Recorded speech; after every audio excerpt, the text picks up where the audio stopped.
आर्षज्ञान channel में आप सभी श्रुति श्रोताओं का बहुत बहुत हार्दिक स्वागत है। मित्रों, मेरा आज का विषय है वैदिक धर्म ही संसार का सबसे प्राचीन धर्म है। मेरे संक्षिप्त वीडियो में आप इस विषय को सुनेंगे। आपसे निवेदन करना चाहता हूँ कि मेरे वीडियो को लाइक और सब्सक्राइब करना ना भूलें। मेरे वीडियो को आगे अपने मित्रों में भेजें ताकि वैदिक ज्ञान का प्रचार और प्रसार पूरे उत्साह के साथ किया जा सके। सृष्टि के आदि में 4 ऋषियों ने वेद का ज्ञान प्राप्त किया। अग्नि वायु रविभ्यस्तु त्रयं ब्रह्म सनातनम दुदोह यज्ञ सिद्ध्यर्थम ऋक् यजुः साम लक्षणम।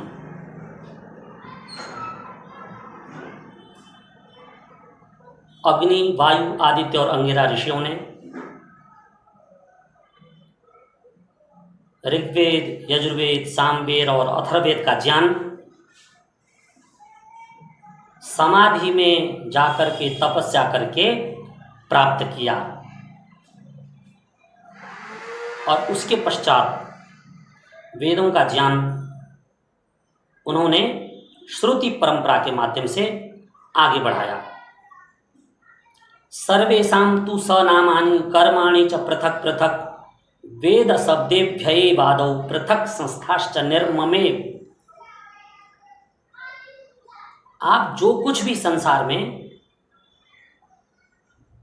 नाम देखते हैं, विशेष स्थान देखते हैं, प्राणियों के विभिन्न कर्म देखते हैं, उन सब का उत्पत्ति जो स्थान है, उद्गम स्थान है, वो वेद है।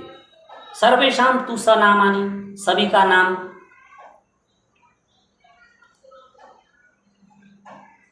सभी जैसे घोड़े हैं, गाय हैं, भैंस हैं, बैल हैं, ऊंट हैं, जमीन में रहने वाले पशु पक्षी, जल के भीतर रहने वाले पशु पक्षी, अंतरिक्ष में उड़ने वाले पशु पक्षी, और जो है कुछ जो है अदृश्य जीव हैं, इतने सूक्ष्म जीव हैं जिनको हम इन आँखों से देख नहीं सकते, दूरबीन के सहारे उनको देखा जा सकता है। ऐसे इत्यादि जो पशु पक्षी पैदा किए और उनके नामकरण पृथक पृथक रखे और उनका जो आहार है, शेर को क्या खाना चाहिए, गधे का भोजन क्या है, भैंसे का भोजन क्या है, सूअर का भोजन क्या है, मनुष्य का भोजन क्या है, सबके आहार को, विहार को जिन्होंने व्यवस्थित किया,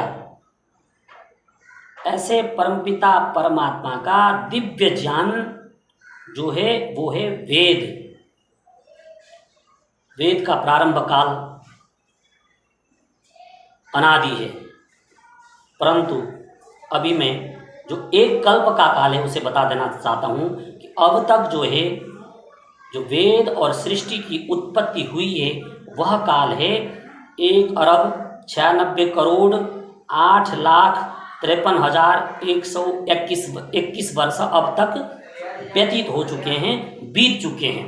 इतना हमारा पुराना वैदिक धर्म है जिसे हम सनातन धर्म कहते हैं, जो आजकल परिवर्तित होकर हिंदू धर्म जिसे कहा जाता है। ये जो हिंदू धर्म है इसका प्रारंभ अनादिकाल से है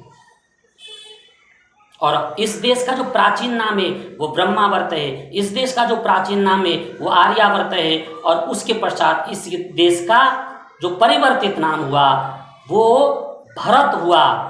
दुष्यंत और शकुंतला के पुत्र भरत से इस देश का नाम भरत हुआ और उस भरत से इस देश का नाम वर्तमान में भारत हुआ। मित्रों, इस देश में महाराजा मनु के संविधान को मानने वाले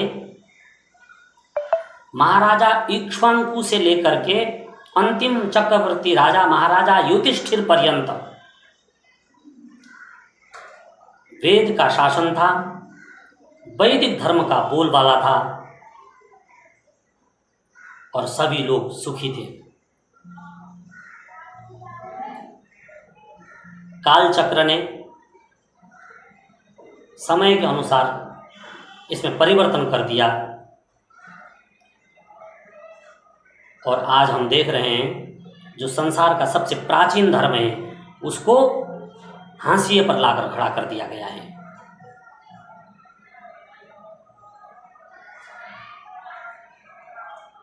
जो पारसी धर्म है वो लगभग 3500 वर्ष पहले प्रारंभ हुआ। जो बौद्ध धर्म है वो लगभग 2600 साल पहले प्रारंभ हुआ। जो जैन धर्म है वो भी लगभग 2500 वर्ष पहले प्रारंभ हुआ। जो क्रिश्चियन धर्म है जिसका प्रारंभ ईसा मसीह से हुआ 2000 वर्ष हुए। और जो मुस्लिम धर्म है जिसने पूरे संसार में आतंक मचा रखा है अपने धर्म के नाम पर, इसको भी शुरुआत हुए लगभग 1400 साल हुए हैं। उसके पश्चात सिख धर्म का प्रचलन प्रारंभ हुआ। गुरु नानक देव जी महाराज ने सिख धर्म की स्थापना की। और मैं तो ये कहना चाहता हूँ गुरु नानक देव जी को और 10 गुरुओं को प्रणाम करना चाहता हूँ कि हिंदू धर्म को बचाने के लिए उन्होंने अपने प्राणों की आहुतियाँ दी हैं। अपने शिष्यों को भी हमारे धर्म के रक्षा के लिए उनको बलिदान किया है। जब जब हिंदू धर्म पर कोई मुसीबत आई सिख भाई लोग शस्त्र लेकर खड़े हुए। इसलिए आज हिंदुओं को सोचना चाहिए कि उन्हें अपने धर्म मंदिरों में गुरु गोविंद सिंह जी की प्रतिमाओं को स्थापित करना चाहिए। परंतु हिंदू लोग गुरु गोविंद जी को जो सम्मान मिलना चाहिए उतना सम्मान वे हिंदू लोग दे नहीं पा रहे हैं।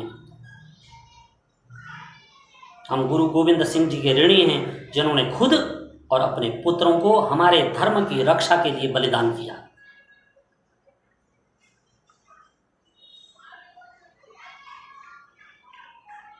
हम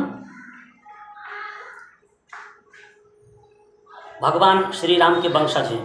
भगवान श्री राम को पैदा हुए लगभग 9 लाख वर्ष से अधिक हो गया। अर्थात जो वाल्मीकि रामायण है उसको लिखे हुए 9 लाख वर्ष से अधिक समय हो गया है। लेकिन हम वाल्मीकि रामायण भूल चुके और उसका जो अनुवादित ग्रंथ है तुलसी रामचरितमानस जिसको लिखे हुए लगभग 500 साल हुए हैं और उसका प्रचलन इतना बढ़ा कि हमने उसका पाठ किया और वाल्मीकि रामायण का पाठ बंद कर दिया। 18 पुराण का जो समय है वो लगभग 5000 वर्षों का है। अर्थात 5000 साल के भीतर इन पुराणों की रचना हुई है। इन पुराणों से पहले हमारे देश में और पूरे विश्व में जहाँ जहाँ हिंदू लोग रहते हैं ब्राह्मण ग्रंथों का प्रवचन होता था। एक प्रसिद्ध ब्राह्मण है यजुर्वेद का शतपथ ब्राह्मण याज्ञवल्क्य जी के द्वारा रचित यह ग्रंथ वेदों का सर्वोत्तम भाष्य ग्रंथ है। वेदों का प्रवचन भाग है इस ग्रंथ में। इसी प्रकार गोपद ब्राह्मण है, अन्य ब्राह्मण ग्रंथ हैं। हमारे हिंदुओं को ब्राह्मण ग्रंथों को सुनना चाहिए, उपनिषदों को सुनना चाहिए, 6 दर्शनों को सुनना चाहिए और वेदों का प्रवचन सुनना चाहिए। उससे जो है ज्ञान की वृद्धि होती है, यथार्थता का पता चलता है, सत्य क्या है असत्य क्या है इसका ज्ञान होता है। और हमारे हिंदू धर्मों में घुसपैठ हो गई है। बहुत सारे ऐसे मत और मतांतर पनपने लगे हैं। वे मत और मतांतर धीरे धीरे हमारे धर्म पर कुठाराघात कर रहे हैं। वो राम को नहीं मानते, कृष्ण को नहीं मानते, वेद को नहीं मानते, गीता को नहीं मानते, उपनिषद को नहीं मानते, 6 दर्शनों को नहीं मानते।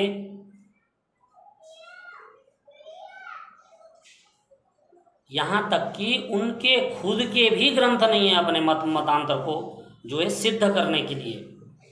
एक उदाहरण आपके सामने देना चाहता हूँ। जो ब्रह्म कुमारी संस्था है, जो माउंट आबू में जिसका विश्वविद्यालय है, ईश्वरीय विश्वविद्यालय के नाम से, इनके पास अपना कोई भी सिद्धांत जो है उसको सिद्ध करने वाला कोई भी ग्रंथ नहीं है। दादा लेखराज की कुछ मुरलियाँ हैं, उनको इकट्ठे करके रखा हुआ है और उन्हीं मुरलियों का उपदेश अपने ब्रह्म कुमारी संस्थाओं में होता है। मित्रों, ये लोग वेद को नहीं मानते, ये हमारे किसी भी धर्म ग्रंथों को नहीं मानते। एक प्रकार से ये लोग छुपे हुए क्रिश्चियन लोग हैं। इसी प्रकार जो राधा स्वामी हैं वो भी हमारे वेदों को नहीं मानते, ध्यान दीजिएगा, और हमारे किसी भी आर्ष ग्रंथों को नहीं मानते, हमारे राम कृष्ण को महापुरुष के रूप में नहीं मानते। इसी प्रकार निरंकारी हैं, ये भी हमारे धर्म ग्रंथों को नहीं मानते। और कृष्ण प्रणामी हैं, ये तो जो है मुस्लिम का ही दूसरा रूप है, ये भी हमारे धर्म ग्रंथों को और हमारे महापुरुषों को नहीं मानते। ऐसे जो है असंख्य मतांतर हैं जो आपको हिंदू धर्म के नाम से बहका करके अपने शिविरों में, अपने आश्रमों में, अपने सत्संगों में बुलाते हैं, परंतु वे हमारे धर्म ग्रंथों के सिद्धांतों को न स्वीकार करते हैं और न मानते हैं, अपितु अपने भाषणों में धीरे धीरे उनका खंडन करते हैं। इसलिए आपको इन नए मतांतरों से सावधान रहना होगा। मित्रों, मैं आपसे ये कहना चाहता हूँ कि जो वेद हैं वे स्वतः प्रमाण हैं। स्वतः प्रमाणम परतः प्रमाणम कीरांगना यत्र गिरो गिरंती द्वारस्थनीडान तरसन्निरुद्धा अवेहि तन्मंडन मिश्र धाम। जब जगतगुरु शंकराचार्य मंडन मिश्र से शास्त्रार्थ करने के लिए गए थे तो वहाँ पर एक पानी भरने वाली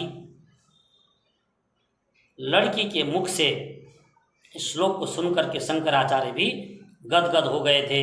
इसलिए मित्रों, वेद स्वतः प्रमाण हैं, इसलिए स्वतः जो प्रमाण ईश्वर की जो वाणी है वेद, उसको जो है आप पढ़ें, उस पर श्रद्धा रखें, उसका प्रवचन सुनें, और वेदों को सुनने से आपका कल्याण होगा। वेद सबके पूरे प्राणी मात्र के लिए कल्याण के लिए बनाए गए हैं परमात्मा के द्वारा। मैं आने वाले समय में वेदों के प्रचार प्रसार के लिए समय समय पर आपको जागृत करता रहूँगा। आज के लिए मित्रों इतना ही। ओम शांति शांति।